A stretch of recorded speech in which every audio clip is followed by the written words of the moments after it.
loot box here, and I cannot believe that I haven't gone over this hero yet because I absolutely love it. This is a rare champ and just one of my favorites. Absolutely in the poisoner category, you know right where we're going now. Frozen Banshee, amazing, absolutely amazing champ. To tell you how I feel about her as one of my favorite rares to get my hands on early in the game. You know, of course, I've started 2 other accounts. They all 3 have Frozen Banshee, and what I do when I start a game, I start saving up and then pulling massive amounts of green shards in the hopes of seeing Frozen Banshee, Apothecary, maybe this guy right here, Coffin Smasher, the kind of heroes that you need. You need a Poisoner. Eventually, you're going to need a Shielder. You're going to need Attack Down, which is why I look for Coffin Smasher. But Frozen Banshee is not just a rare that helps you early game. Basically, you start the game out. Hopefully, you got kill, and he does some poison damage, gets you into the clan boss, helps you out with the dragon. He's capable of doing that, but Frozen Banshee takes it to the next level. Let's just real quick go over, and then you'll see why my build looks so strange. Alright, so her A1, it places poison. It's a 2-hitter. Each chance is guaranteed once she's booked to put the big version of poison out. So she's already better than Kel, right there. The only catch is this only goes down if poison sensitivity is up. So her Frost Blight move, her A3. This places a 25% poison sensitivity buff up for 2 turns. Basically, she will always use this first, place poison sensitivity, and then get 2 hits placing 2 big poisons for a couple of rounds, and then come back to Frost Blight, which does, after 3 turns, come right back around. These are the only 2 moves she's going to use on a boss. The AI has been set up that way. Let's real quick. It's also all battles 35 extra accuracy. Early game, this can be super important. You're trying to match that clan boss as you're moving up. You're trying to get through that dragon, which is probably the most important first dungeon to run. Why is a poisoner so important on the dragon? It's not that he's like weak to poisons. The thing is, when he takes that big inhale move, a portion of his health power turns purple. You've got to eliminate that much health power before it's over, or he takes a nasty attack on you, leaves everybody stunned, throws out poisons, does huge damage. So poisons and HP burn and a few other tricks, plus just massive damage, getting rid of that purple colored amount of health power. It keeps him from using his inhale move, his exhale, when you knock the breath out of him. And poisons are just the easiest way. Stacking poisons on him, when he takes that turn to exhale, he loses the HP. It sets him back down. And but that does make it so much easier. You don't have to have a poisoner. It makes it so much easier just stacking poisons. So Frozen Banshee is basically a boss killer. The dragon is not allergic to poisons. She's useful on any boss that you want to lay a bunch of poisons so that every time they take a turn, they're going to take extra huge amount of damage. If they have higher HP, it helps even more because it is based on HP. She also pairs up really well with other poisoners. So again, early game, you got her and Kel.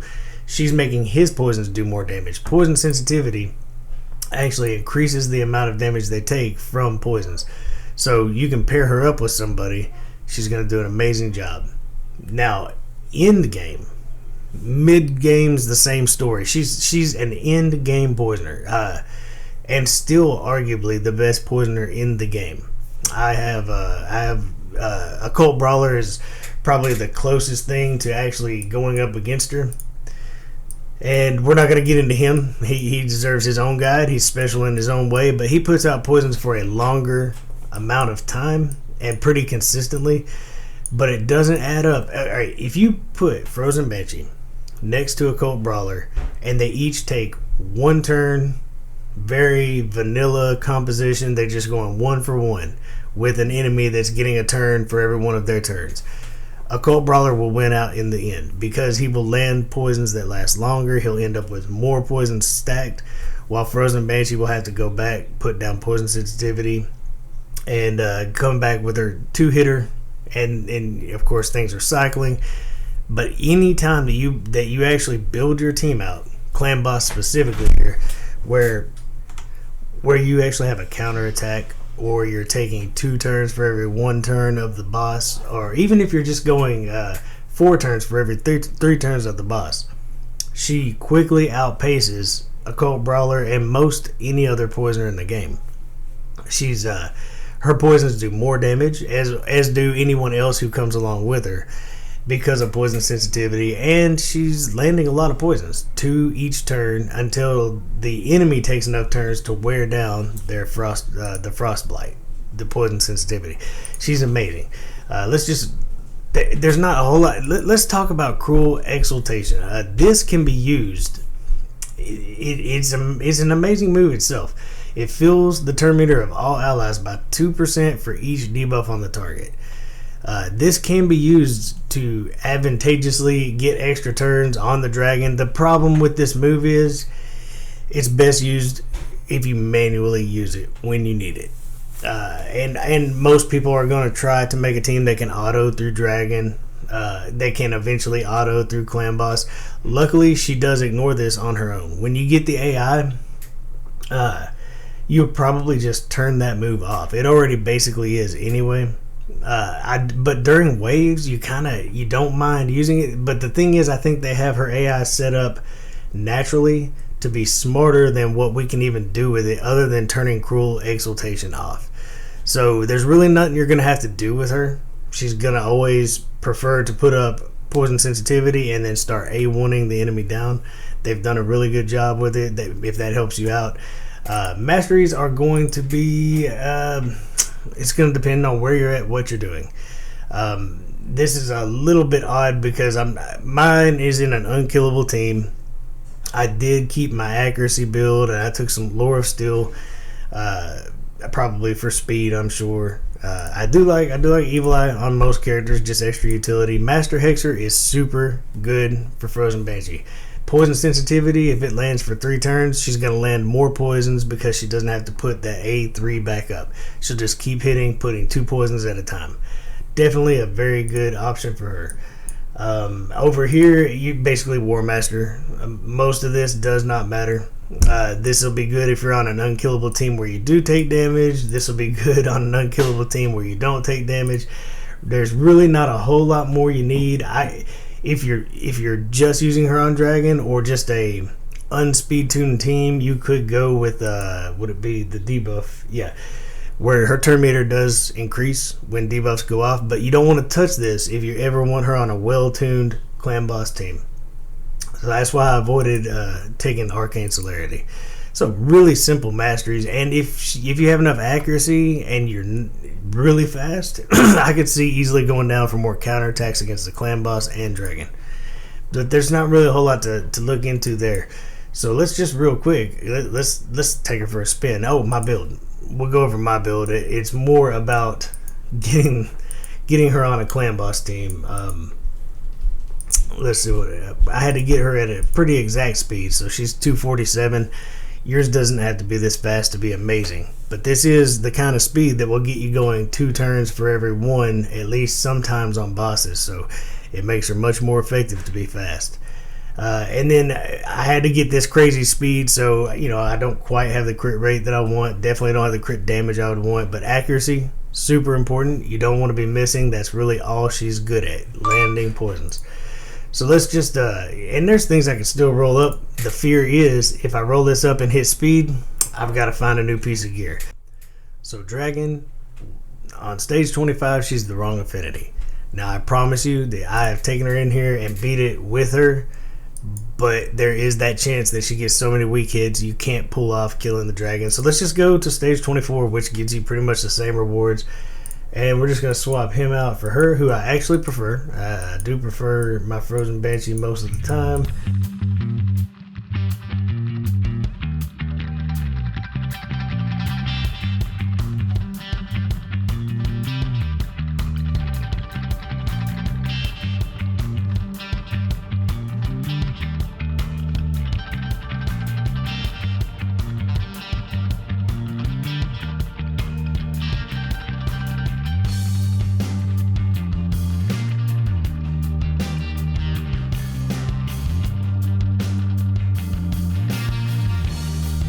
that was actually a really bad wave clear, but it doesn't matter. Here we are. Poison sensitivity is already up. Again, she is really fast, but 2 poisons already up. So she's going to lay 2 more here, and now we're already not worried about that purple bar. By the time he takes a turn, we're going to have more poisons than we need to drop that purple bar. We almost have full debuffs on him. So it's basically rinse and repeat. You do this maybe 3 turns of the dragon, and he's going to be dead. He's going to be dead. So this works. It's useless on the Fire Knight because most people are going to try not to let the Fire Knight take a turn. The Spider, pretty specific builds to kill the Spider. The poison meta doesn't fit in there. That's the only issue there. Now Ice Golem, if you're early game, another good thing about Frozen Banshee's early game, because of Clan Boss, she will be in lifesteal gear most of the time, meaning she's even easier to keep alive. Mine is not because of an unkillable team, but typically you'll have her in lifesteal gear, so she's good on the Clan Boss. It's going to help you really push through some content. So I do know on my small account I've used Frozen Banshee against a lot of the Doom Tower bosses just for some extra damage. Even the Nether Spider. On my little account, I don't have all those amazing support champs. I just need champions in lifesteal gear and that do some kind of damage to that boss. And so, the poisons add up quick, especially if you pair up a couple of poisoners with poison sensitivity. It can help you get through some bosses that you're really not ready to get through. So she's good anywhere that her affinity lines up and that it makes sense. If the enemy is not taking a turn, such as the Scarab boss, most people will try to keep him from taking a turn, period. Also, again, Fire Knight, there's no point in bringing poisons. He's not going to take a turn anyway. Other than that, she's amazing. Where does she really shine? I'm talking about the best poisoner that I've gotten my hands on in this game. Now, in special builds, obviously there are people like Bad Elkazar who can put out poisons less effectively but do more for the team. So you could make the claim that they're a better poisoner. I know on my team I plan on taking Frozen Banshee out, which is why I want to go over her now, because I'm going to replace Rosin and Frozen Banshee at some point with Anax and Fane, because they both lay some poisons, but they also bring all the debuffs you need with big damage, and I think I can up my damage that way. But we'll have to race through it. But let's real quick, okay, she's already taken 2 hits on the Ultra Nightmare, so we will run through a Nightmare real quick. It's worth it. I need to do it anyway. So basically what we've got here is these 2 are here to make us unkillable. Rosin's debuffing, Seeker's making us go 2 times for every turn of the Clan Boss. We have no counterattack. We're just going really, really fast on this team. And everybody's going to do as much damage as they can. Hopefully we proc some procs, but who is really doing the big amount of damage, the lion's share? It's Frozen Banshee. So here we go. It's the easiest setup, so I'll get it starting, and I'll run this at a really fast speed. I'm not going to make you sit through it, but let's just set it up. So basically we need Frozen Banshee to put out poison sensitivity, A1, auto. Alright, let's see what she can do.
So there we go. There we go. Frozen Banshee with an absolute ton of damage. So she's end game poisoner. She's an end game poisoner. Let's break her down real quick. Let's pull her up on the screen. Go over her real quick. So Frozen Banshee, where did she go? There we go. Frozen Banshee. Early game, mid game, end game, 100% viable. In fact, one of the best in slots in all areas of the game. Early game, you're going to probably throw her into a lifesteal set, probably have defense on her, not worry about her attack damage so much. Get her on your clan boss team and start upping that damage. She pairs really well with other poisoners, so you could still be bringing kill along with her if you're still like a slow, not speed-tuned team, and all of a sudden your damage just goes through the roof. Masteries are almost always going to go straight into War Master, and then it's up to you. If you have enough accuracy, you could take the counterattacks for extra poisons, or you could take the accuracy tree and try to get a little bit of a, like Master Hexer. Mid-game, exact same scenario, just better build. You're going to start wanting to get her speed-tuned on a team to where you're getting much more out of her. You might not need at that point, if you have a counterattack or a well-oiled team, you're probably not going to need a support poisoner on Clan Boss. You be the judge of that. If you're filling up the bar, you don't need another one. If you're not, you could probably use somebody who brings some support abilities with a small amount of poisons to help supplement the damage she does. In game, you know what to do. Where does she fall behind? When you start building really special in-game teams that have maybe a Draco. He doesn't put out near the poison damage she does, but he puts out poison and he puts out damage, and he brings more to the team. He also brings debuffs. Same with people like Fane, Annex. The game has grown quite a bit. Pairing her up with somebody else that puts poison sensitivity. By end game, there are several characters that can do this. That can actually make a big difference too, speeding up the poison laying process and making sure that you always have poison sensitivity up. So through and through, there is never a point in the game where you just don't want a Frozen Banshee. She's an amazing hero who could play out in an infinite number of ways. She's in the Doom Tower. I've gotten some use out of her, but that is pretty much for early game. You know, when you only have so many heroes, she absolutely makes sense as being one of the first heroes you take all the way up to 60, because she will help you in two of the most important places.